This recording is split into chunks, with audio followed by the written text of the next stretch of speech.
of the government not to attend the OIC. This, Mr. Speaker, I believe was a missed opportunity for engagement. It was a missed opportunity to present our case more vigorously in front of the world on a world platform directly to the leaders of the Muslim world. If one had to protest, one had to record their protest. An important forum is akin to cutting one's nose to spite one's face. And then we have the Nobel Peace Prize.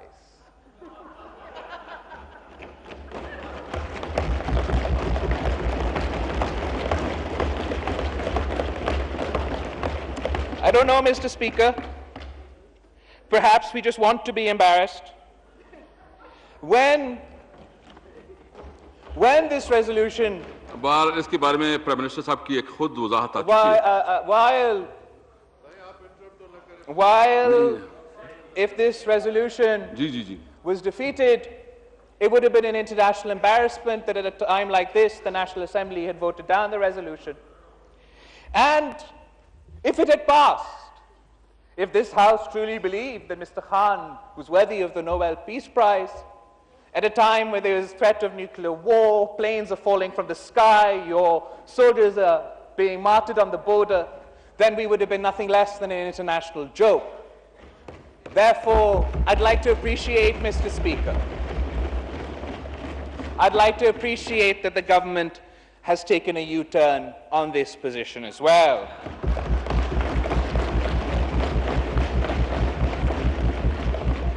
Mr. Speaker, we reserve the right to constructive criticism.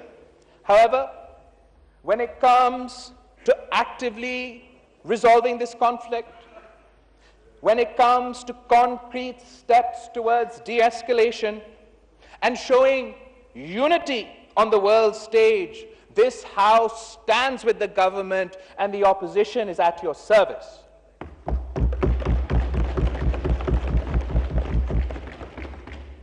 As a nation, however, Mr. Speaker, we must decide how long do we want to give the world this excuse. We don't need to fight terrorism, extremism, banned organizations because the world wants us to, because we're under international pressure, because we're under India's pressure.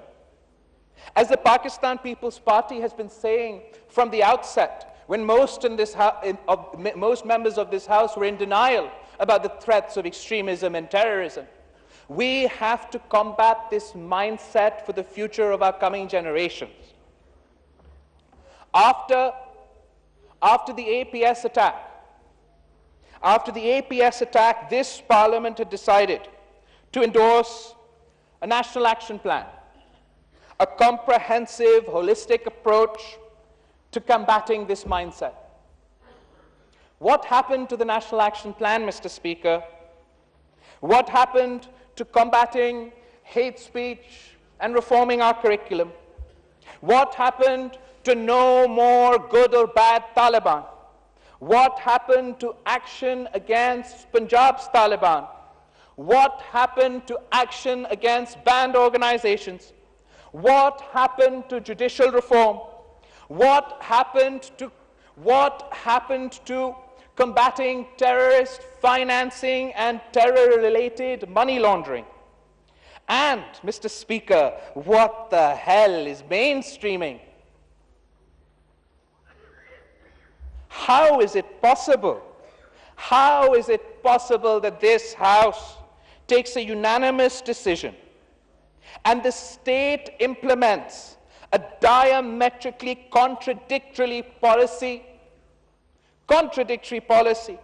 of capitulation, appeasement, and so-called mainstreaming? This is not the policy of the Parliament of Pakistan, and this should not be the policy of Pakistan.